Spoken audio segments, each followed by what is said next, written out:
আসসালামু আলাইকুম এভরিওয়ান। অযোগ্য ভালোবাসা গল্পের 2 নম্বর পর্ব। তো চলো বেশি কথা না বলে গল্প শুরু করা যাক। আমাকে দেখে তাড়াতাড়ি ফোন রেখে দিল। ফারজানা বলল, আসসালামু আলাইকুম স্যার, কেমন আছেন? আমি গিয়ে একটা চেয়ার টেনে বসে বললাম, ওয়ালাইকুম আসসালাম, এই তো আলহামদুলিল্লাহ ভালো, তোমরা কেমন আছো? ফারজানা বলল, ভালো স্যার। আমি বললাম, মিতু তুমি কথা বলো না কেন? মিতু বলল, ভাবতেছি আপনাকে কি বলে ডাকবো। আমি বললাম, ভাইয়া বলতে পারো। মিতু বলল, আমি ভাইয়া বলে ডাকতে পারবো না। আমি বললাম, তোমার যা খুশি ইচ্ছে তাই ডাকিও। এখন বলো তুমি কোন ক্লাসে পড়ো? মিতু বলল, এই তো স্যার, এবছর মেট্রিক পরীক্ষা দিব। আমি বললাম, আচ্ছা ফারজানা তুমি? ফারজানা বলল, আমি পিএসসি পরীক্ষা দিব। আমি বললাম, তাহলে তো দুই বোন আজকে থেকে ভালো করে পড়তে হবে। মিতু বলল, স্যার এত পরে কি হবে, শেষে তো। আমি বললাম, এই চুপ করো, যত সব ফালতু চিন্তা মাথায় রাখো, এইসব বাদ দিয়ে বই বের করো। মিতু বলল, আচ্ছা। আমি ফারজানা আর মিতুকে পড়িয়ে বুঝতে পারলাম তেমন ভালো ছাত্রী না। বুঝেনি তো, বড়লোকের মেয়ে, টাকার কোনো অভাব নেই, মাস্টার একটার বদলে 5টা রেখে দিবে। আমি বাসায় এসে রাতে ডিনার করে ঘুমিয়ে গেলাম। সকালে রেডি হয়ে দোকানে চলে গেলাম। আমার মতো আরো একটা ছেলে দোকানে কাজ করে। প্রথম দিন তেমন একটা কাজ করায়নি, তবে বুঝতে পারলাম মালিক খুব ভালো মানুষ। আর আমার সাথে যে ছেলেটা কাজ করে তার নাম ফাহিম। আমার মতোই গ্রাম অঞ্চল থেকে এসেছে। রাতে কাজ শেষ করে যখন বাসায় যাব, ফাহিম বলল, তোমার বাসা কোথায়? আমি বললাম, এই তো সামনে। তোমার? ফাহিম বলল, তোমার বিপরীত দিকে। আমি বললাম, ও আচ্ছা, তুমি কি একা থাকো নাকি? ফাহিম বলল, না, আমার কিছু ফ্রেন্ডের সাথে থাকি। আমি বললাম, এই দোকানে কতদিন হলো কাজ করো তুমি? ফাহিম বলল, অনেকদিন হয়ে গেছে, তবে মালিক খুব ভালো, এজন্য যাই নাই। আমি বললাম, আমিও তাই বুঝতে পারলাম। আমি বললাম, আচ্ছা তাহলে আজকে যাই। ফাহিম বলল, আচ্ছা বাই। আমিও বাড়ির দিকে রওনা দিলাম। সামনে একটা ফুচকার দোকান দেখতে পেলাম। আমি ফুচকার দোকানে গিয়ে ঈশার জন্য ফুচকা কিনে আবার বাসার দিকে যাচ্ছি। তবে আমি দোকানে বেশি রাত থাকি না। আঙ্কেল আগেই বলেছে আমি এত রাত পর্যন্ত থাকতে পারবো না, আমার টিউশনি আছে। সর্বোচ্চ 8টা পর্যন্ত দোকানে থাকি, পরে মিতুদের টিউশনি পড়াই। বাসায় এসে মিলিকে ফুচকা দিয়ে মিতুদের বাড়িতে চলে গেলাম। এভাবে চলে গেল 1 সপ্তাহ। আজকে শুক্রবার, তাই সকালে একটু ঘুমিয়ে 9টার দিকে উঠলাম। ফ্রেশ হয়ে নাস্তা করলাম। নাস্তা শেষে সোফায় বসে আছি। ঈশা বলল, ভাইয়া কি করিস? আমি বললাম, এই তোরে বোন, বসে আছি। কেন, কিছু বলবি? ঈশা বলল, ভাইয়া। আমি বললাম, আচ্ছা বল, কি বলবি? ঈশা বলল, মিতুর সাথে আমার কথা হয়েছে। ওদের স্কুলের পাশে একটা কলেজ আছে, ওইটা খুবই ভালো। মিতু বলেছে ওইটাতে ভর্তি হলে খুব ভালো হবে, আর মিতুও পরে ওই কলেজেই ভর্তি হবে। আমি বললাম, আচ্ছা তুই যেখানে ভালো মনে করিস সেখানেই যা। কোন দিন ভর্তি হবি? ঈশা বলল, আমি বলছিলাম কি কালকে ভর্তি হতে, কিন্তু। আমি বললাম, আচ্ছা যা, কালকে ভর্তি হ, সকালে আমার কাছ থেকে টাকা নিস। ঈশা বলল, কিন্তু ভাইয়া তুই তো এখনো মাসের বেতন পাস নাই। আমি বললাম, এসব চিন্তা তোর করতে হবে না, তুই শুধু ভালো করে পড়। ঈশা বলল, আচ্ছা ভাইয়া। আম্মু বলল, তোর বুঝি খুব কষ্ট হচ্ছে রে বাবা, আজকে তোর বাবা থাকলে হয়তো এমন হতো না। আমি বললাম, আরে আম্মু এসব কথা বাদ দাও তো। আম্মু বলল, আচ্ছা আমি বাসনগুলো রেখে আসি। এই বলে আম্মু রান্নাঘরের দিকে চলে গেল। আমি বসে বসে ভাবছি, যা টাকা ছিল সব টাকা খরচ হয়ে গেছে, এখন টাকা কোথায় পাবো? ফাহিমকে ফোন দিলাম। ফাহিম বলল, বন্ধু বল। আমি বললাম, আমার ফোনটা বিক্রি করে দিতে পারবি? ফাহিম বলল, কেন, তুই ফোন বিক্রি করে কি করবি? আমি বললাম, আমার মাসের বেতন এখনো অনেক দেরি আছে, এইদিকে আমার ছোট বোন কলেজে ভর্তি হবে, তাই কিছু টাকার দরকার ছিল। ফাহিম বলল, আমি আজকে একটু ঘুরতে যাইতেছি, তোর বিকাশ নাম্বার বল, বিকালে আমি টাকা পাঠিয়ে দিব। আমি বললাম, না রে, লাগবে না, আমি টাকা জোগাড় করে ফেলবো। ফাহিম বলল, যা বলছি তাই কর। আমি বললাম, অনেক অনেক ধন্যবাদ বন্ধু, বেতন পেয়ে আগে তোর টাকা দিয়ে দিব। ফাহিম বলল, আচ্ছা তা দিস, এখন নাম্বারটা দিয়ে দে মেসেঞ্জারে। আমি বললাম, দিতেছি। ফাহিমকে নম্বর দিলাম। বসে বসে চিন্তা করছি, আসলেই ফাহিম সাহায্য করে ভালোই করেছে, নইলে ফোনটা বিক্রি করে দিতে হতো। আমাকে এর পাশাপাশি আরো কিছু করতে হবে। রাতে আঙ্কেলের বাসায় চলে গেলাম। আঙ্কেল বলল, আজকে তাহলে বন্ধ দাও নাই? আমি বললাম, না আঙ্কেল, ওদের সামনে গুরুত্বপূর্ণ পরীক্ষা, তাই ওরা যত পড়বে তত ভালো হবে। আমি আর কোনো কথা না বলে ওদের রুমে গিয়ে দেখি 2 বোন মিলে লুডো খেলছে। এইটা দেখে আজকে আমার মাথা গরম হয়ে গেল। এমনি কিছু পড়া পারে না, আবার লুডো খেলে। আজকে পড়লে পড়াবো, না পড়লে আমি নিজেই চলে যাব। আমি গিয়ে 2 বোনকে কঠিন 2টা অঙ্ক দিলাম। মিতু বলল, স্যার এইটা পারবো না, একটু বুঝিয়ে দেন। ফারজানা বলল, আমিও পারবো না ভাইয়া। আমি বললাম, কেন পারবে না, সারাদিন কি করো? কথাটা একটু ধমকের সুরে বললাম। ফারজানা বলল, ভাইয়া এভাবে কেন বলছেন? আমি বললাম, তো কিভাবে বলবো, সারাদিন তো লুডো ভালোই খেলতে পারো, পড়তে বললে বলো পারি না। মিতু একটু কান্নার সুরে বলল, স্যার এমন আর হবে না। আমি বললাম, কি হবে না এমন? প্রতিদিন আমাকে সে একই কথা বলো, সামনে সামনে যে এত বড় একটা পরীক্ষা তার কোনো চিন্তা আছে? সারাদিন শুধু ফোন নিয়ে বসে থাকো। আর আমাকে দেখলে পড়ার কথা মনে হয়। এত কষ্ট করে তোমাদের মা বাবা যে পড়ায় এই চিন্তা করো তোমরা? কি চায় না চায় তোমাদের কাছে তারা? এই চিন্তা আছে তোমাদের? তারা চায় শুধু ভালো করে পড়াশোনা করে বড় একটা চাকরি করো, এইটাই চাও তোমাদের কাছে। তোমাদের মতো মেয়েরা কি করে জানবে এত কষ্ট করে যে বাবা মা পড়ায় সেই চিন্তা করে না, প্রেম ভালোবাসা করে পালিয়ে যায়। যেই বাবা মা তোমাদের 20টা বছর লালন পালন করে আর সেই তোমরাই কিনা 1 মাসের সম্পর্ক করে একটা ছেলের সাথে পালিয়ে যাও। এইটা চিন্তা করো না যে আমাদের বাবা মা এত কষ্ট করে আমাদের বড় করেছেন, তাদের কি হবে? 1 মাসের ভালোবাসা পেয়ে চলে গেলা 20 বছরের ভালোবাসা ফেলে। এসব না হয় বাদ দিলাম, এই যে আমি যখনই এসে দেখি 2 বোন মিলে লুডো খেলো, আজকে যদি ফেল করো তাহলে তোমাদের মা বাবা কি বলবে জানো? বলবে মাস্টারের সব দোষ, আর বলবে ভালো করে আমি তোমাদের পড়াই নাই। আমিও চাই তোমরা পড়াশোনা করে বড় কোনো একটা চাকরি করো, তাহলে আমি এটা তো বলতে পারবো আমার এক স্টুডেন্ট অমুক চাকরি করে। যদি আজকে থেকে ভালো করে পড়াশোনা করো তাহলে পড়বে, না হলে আমি আর তোমাদের পড়াবো না, অন্য কোনো মাস্টার দিয়ে যাব। আর এভাবে কেঁদে কোনো লাভ নাই। এখন বলো পড়বা নাকি পড়বা না? ফারজানা চোখের পানি মুছে বলল, স্যার আজকে থেকে কথা দিলাম আর কোনোদিন পড়ার মাঝে অবহেলা করব না। মিতু বলল, স্যার আমিও আজকে থেকে ভালো করে পড়াশোনা করব।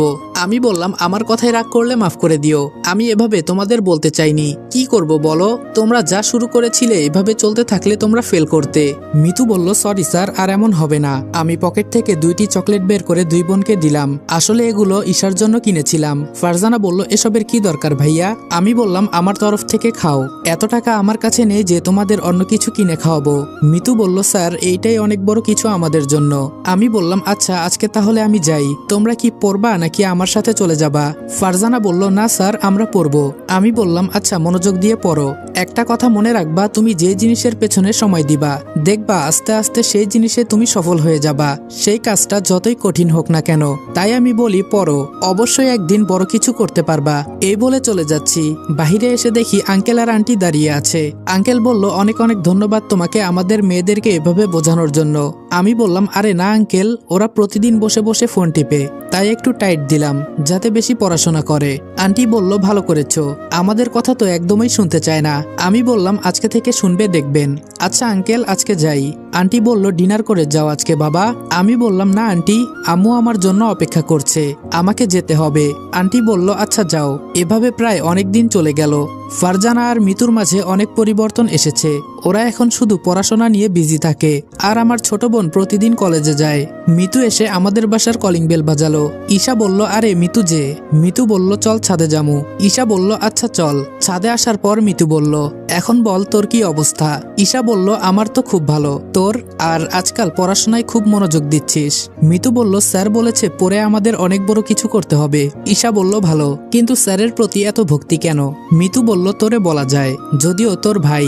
ঈশা বলল, তোর কথা কিছু বুঝলাম না, প্রথম থেকে বল। মিতু বলল, আসলে আমি না তোর ভাইয়ের প্রেমে পড়েছি, এত কিউট তোর ভাই, প্রথম দেখায় আমার খুব পছন্দ হয়ে গেছে। আর ওই দিন যেই কথাগুলো বলল আমি তো শুনে আরো বেশি ক্রাশ খেয়ে গেছি। এখন তোর ভাইকে আমি নিজের স্বামী মনে করি। ঈশা বলল, তুই এসব কি বলিস?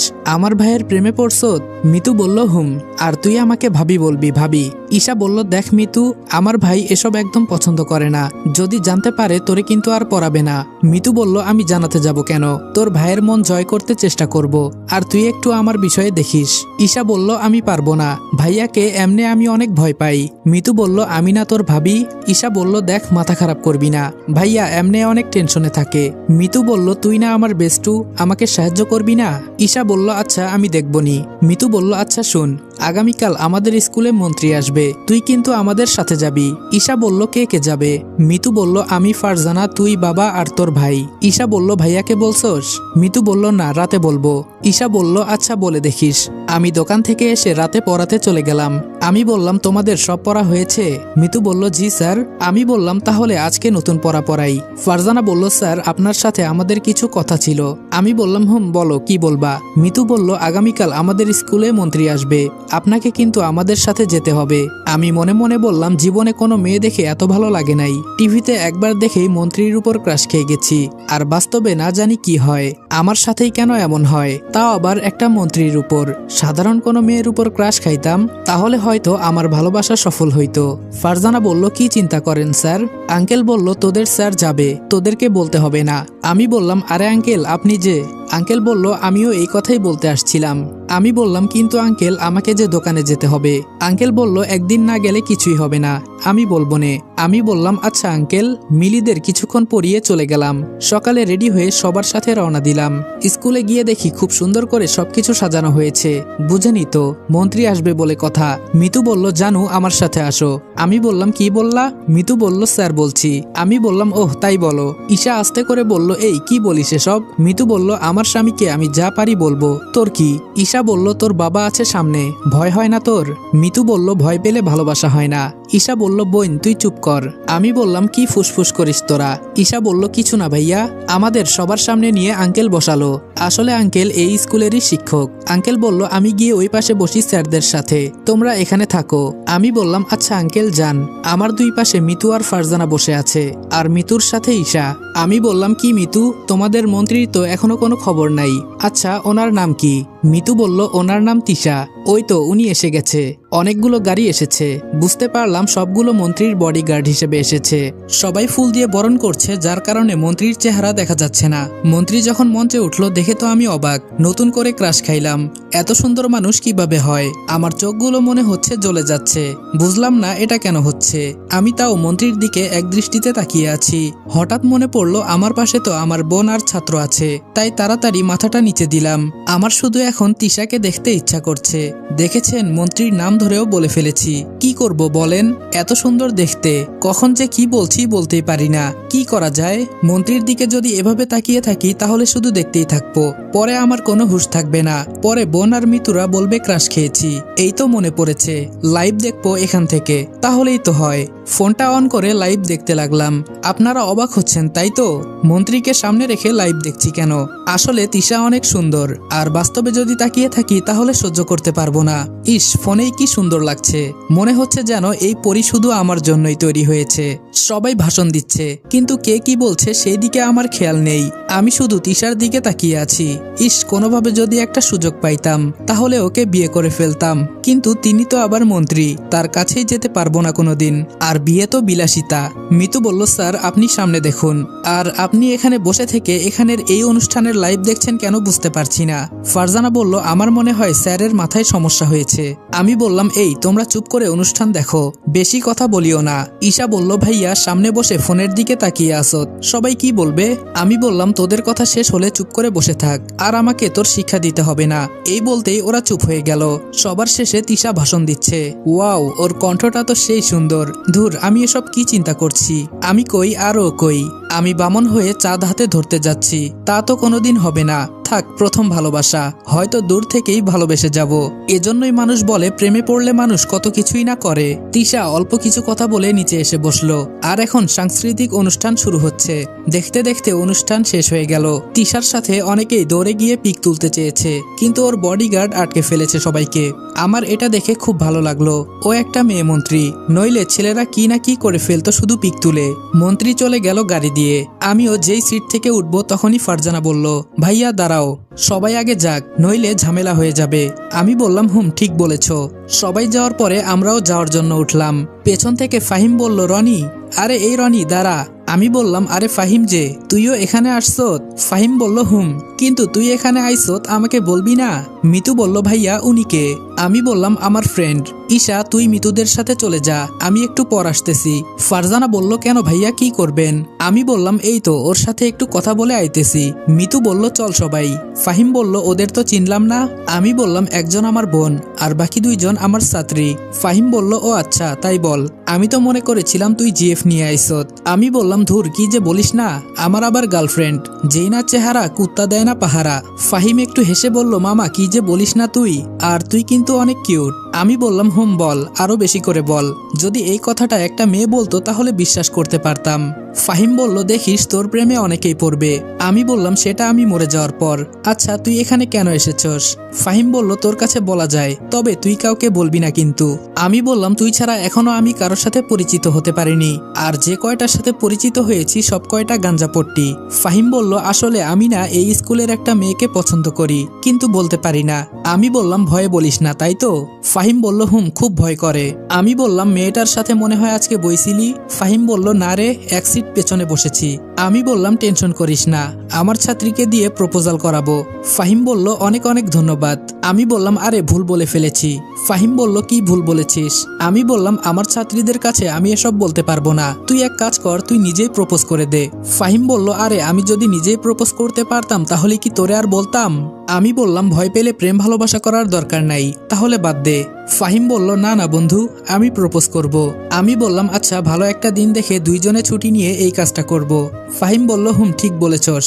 আমি বললাম আচ্ছা আমাদের বাসায় চল। ফাহিম বলল না রে বন্ধু, আরেকদিন। আমি বললাম আগামীকাল আমার এইচএসসি এর রেজাল্ট দিবে, দোয়া করিস বন্ধু। ফাহিম বলল অবশ্যই, তুই ভালো রেজাল্ট করবি দেখিস। আমি বললাম তুই পড়াশোনা করিস না? ফাহিম বলল আমি এবার এইচএসসি পরীক্ষা দিব। আমি বললাম তাহলে মনোযোগ দিয়ে পড়িস না কেন? ফাহিম বলল যা পড়ি তাতেই চলবে। আমি বললাম চললেই ভালো। ফাহিম বলল আচ্ছা বন্ধু যাই। আমি বললাম যা। আমি বাড়ির দিকে রওনা হলাম। অপরদিকে তিশা বলল মারিয়া, এই মারিয়া। মারিয়া হলো তিশার পার্সোনাল সেক্রেটারি। মারিয়া বলল জি ম্যাম বলেন। তিশা বলল আমার জন্য যে একটা গোয়েন্দা বের করতে বলেছিলাম তার কি কোনো খোঁজ পেলে? আসলে তিশার অনেক শত্রু, তাই সে গোপনে সবার খোঁজ খবর রাখার জন্য গোয়েন্দা নিয়োগ করবে। মারিয়া বলল সরি ম্যাম, তেমন কাউকে পাই নাই, অনেক খুঁজেছি, সবাই পরীক্ষায় ফেল করে। তিশা বলল বুঝেছি, তোমাদের দ্বারা কিছুই হবে না, যাও আমার সামনে থেকে। একটা গোয়েন্দা খুঁজে বের করতে পারছো না। মারিয়া বলল সরি ম্যাম, তবে খুব তাড়াতাড়ি পেয়ে যাব। তিশা বলল তাড়াতাড়ি খুঁজে বের করো, এমনি আমার শত্রু অনেক বেড়ে যাচ্ছে। মারিয়া বের হতেই তিশা বসে বসে চিন্তা করছে কি করা যায়। জরুরি আমার একটা গোয়েন্দা লাগবে। আজকে যে অনুষ্ঠানে গিয়েছিলাম ওইখানে একটা ছেলে ছিল যে সবসময় ফোন টিপতেছিল, কিন্তু আমার দিকে ভুলেও একটুও তাকায় নাই। এই বিষয়টা আমার হালকা নজরে পড়েছে। যে আমাকে দেখার জন্য মানুষ লাইন ধরে দাঁড়িয়ে থাকে, কিন্তু ওই ছেলেটা আমার দিকে তাকায় নাই। এটা কোন কারণে বুঝতে পারতেছি না। এক কাজ করলে কেমন হয়, ওকেই না হয় গোয়েন্দা দিয়ে দেখি। ছেলেটাকে কেমন জানি রহস্যময় লাগছে। তিশা তাড়াতাড়ি করে মারিয়াকে ডাক দেয়। মারিয়া দৌড়ে এসে বলে জি ম্যাম, কি হয়েছে? তিশা বলল আমরা আজকে যে অনুষ্ঠানে গিয়েছিলাম সেখানে আমাদের সামনে একটা ছেলে বসেছিল। মারিয়া বলল অনেক ছেলে বসেছিল ম্যাম, আপনি কার কথা বলছেন? তিশা বলল ওই যে একটা ছেলে বসে বসে ফোন টিপতেছিল না। মারিয়া বলল জি ম্যাম, এই কথাটা আপনাকে আমি বলতে চেয়েছিলাম। ওর এত বড় সাহস কিভাবে হয় যে আপনার সামনে বসে আপনার দিকে ছেলেটা একবারও তাকায় নাই, শুধু ফোন টিপে গেছে। আমি এই বিষয়টা খেয়াল করেছি, আপনাকে আমি বলতে চেয়েছিলাম, কিন্তু আমি মনে করেছি এই ছোট বিষয়ে আপনি নাক গলাবেন না, তাই বলি নাই। কিন্তু হঠাৎ তিশা বলল ওই ছেলেকে খুঁজে বের করো। মারিয়া বলল কেন ম্যাম? তিশা বলল এত কথা বলতে বলেছি, তোমাকে যা করতে বলেছি তাই করো। মারিয়া বলল জি ম্যাম, কালকের ভেতরেই খুঁজে বের করব। তিশা বলল যত তাড়াতাড়ি সম্ভব। মারিয়া বলল জি ম্যাম। আম্মুর ডাকে ঘুম থেকে উঠলাম। আম্মু বলল কিরে রনি, সেই অনুষ্ঠান থেকে এসেই কোনো খাবার খেলি না? আমি বললাম আম্মু খিদে নাই। আম্মু বলল টেবিলে ভাত দেওয়া আছে, আই বলছি। আমি বললাম আচ্ছা আম্মু যাও, আমি আসছি। ফ্রেশ হয়ে খাবার খেলাম। যাই এখন একটু ছাদ থেকে ঘুরে আসি। আস্তে আস্তে সিঁড়ি বেয়ে ছাদে উঠলাম। ওয়াও, ছাদের পরিবেশটা তো আসলে অনেক সুন্দর। এক সাইড দিয়ে ফুলের বাগান, আর হাওয়াটা তো দারুণ লাগছে। প্রতিদিন এখানে আসতে হবে, মাগার সময়ই তো নাই। মিতু বলল কি করেন স্যার? আমি বললাম ওহ মিতু। মিতু আমার পাশে দাঁড়িয়ে বলল জি স্যার। আমি বললাম এই যেখানে সেখানে স্যার বলবা না। মিতু বলল তাহলে রনি বলে ডাকি? আমি বললাম দেখো আমি তোমার থেকে বড়, আর আমাকে ভাইয়া বলে ডাকতে পারো। মিতু বলল আমি ভাইটাই বলতে পারবো না। আমি বললাম তাহলে কি বলবা? মিতু আস্তে করে বলল জামাই বলি। আমি বললাম এই কি বললা, একটু জোরে বলো। মিতু বলল রনি যা বলবো। আমি বললাম ও এটা আবার কি নাম? মিতু বলল রনি যা মানে রনি ভাইয়া। আমি বললাম ও আচ্ছা তাই বলো। মিতু বলল আপনি যে এত বোকা আজকে জানতে পারলাম। আমি বললাম তা তোমার পরীক্ষার প্রস্তুতি কেমন? মিতু বলল ধুর স্যার এসব বাদ দেন, আপনাকে একটা কথা বলতে পারি যদি অনুমতি দেন। আমি বললাম বলো কি বলবা। মিতু বলল মাইন্ড করতে পারবেন না কিন্তু। আমি বললাম আচ্ছা বলো, আমি কোনো মাইন্ড করব না। মিতু বলল আপনার কি কোনো জিএফ আছে?